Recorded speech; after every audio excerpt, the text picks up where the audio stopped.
Hi, scroll பண்ணிடாதீங்க. ரொம்ப முக்கியமான விஷயம். உங்கள் குழந்தைங்கள நீங்கள் கராத்தே, யோகா, சிலம்பம், பரதநாட்டியம் படிக்க வச்சுட்டு இருக்கீங்களா? இந்த ஸ்கேமில் மட்டும் மாட்டிக்காதீங்க. வணக்கம், நான் ஹிட்மேன். சமீப காலமாக கராட்டே, சிலம்பம், யோகா, பரதநாட்டியம் போன்ற கலைகளில் பெரிய அளவில் ஸ்கேம் நடந்துகிட்ருக்கு. குறிப்பாக தமிழ்நாட்டில் நடந்துகிட்ருக்கு. என்னன்னு தானே யோசிக்கிறீங்க?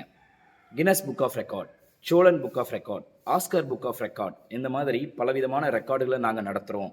நீங்கள் உங்கள் குழந்தைங்களை கொண்டு வந்து பார்ட்டிசிபேட் பண்ண வச்சு இந்த சர்டிஃபிகேட் அண்ட் ட்ராஃபிஸ் வாங்கிட்டு போங்க. இது போன்ற ரெக்கார்ட்ஸ் தமிழ்நாடு முழுவதும் நடத்தப்பட்டு வருகிறது. உங்கள் அறியாமையால் உங்கள் காசை விரயம் செய்யாதீர்கள். ஏனென்றால் அங்கே கொடுக்கப்படும் சான்றிதழ் எதற்கும் பிரயோஜனமாகாத வெத்து காகிதமே. குப்பை தொட்டியில் தான் போட வேண்டும். சுமார் 20 வருடங்களுக்கு முன்னதாக நம்ம டிவியில் ஒரு ஷோ பார்த்திருப்போம், கின்னஸ் புக் ஆஃப் ரெக்கார்ட். அந்த மாதிரி ரெக்கார்டு நினச்சி தான் இப்போ இருக்கிற எல்லா குழந்தைங்களும், எல்லா பேரண்ட்ஸும் உங்களோட காசை விரயம் பண்ணி இதில் பார்ட்டிசிபேட் பண்ண வைக்கிறீங்க. உண்மையை சொல்லணும்னா அது எல்லாமே ஃபேக், ஸ்கேம்.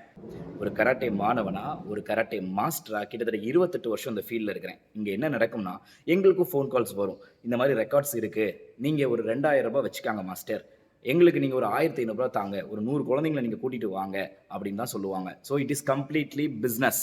ஸோ இந்த மாதிரி உங்களுக்கு ஏதாவது ஃபோன் கால்ஸோ இல்லை மெசேஜஸோ இல்லை ஃப்ளேயர்ஸோ வருது, இந்த மாதிரி ரெக்கார்டில் நீங்கள் பார்ட்டிசிபேட் பண்ணுங்கள், இது ஒரு அஃபிஷியலான சான்றிதழ் உங்களுக்கு கிடைக்கும்னு யாராவது சொன்னாங்கன்னா, தயவு செய்து இதில் நீங்கள் பார்ட்டிசிபேட் பண்ணி உங்கள் காசை விரயம் பண்ணாதீங்க. உங்கள் குழந்தைகளை ஒரு ஆக்கப்பூர்வமான செயலில் ஈடுபடுத்த என்ன செய்யணுமோ அதில் நீங்கள் முயற்சி எடுங்க. உஷாராக இருங்க மக்களே. நன்றி.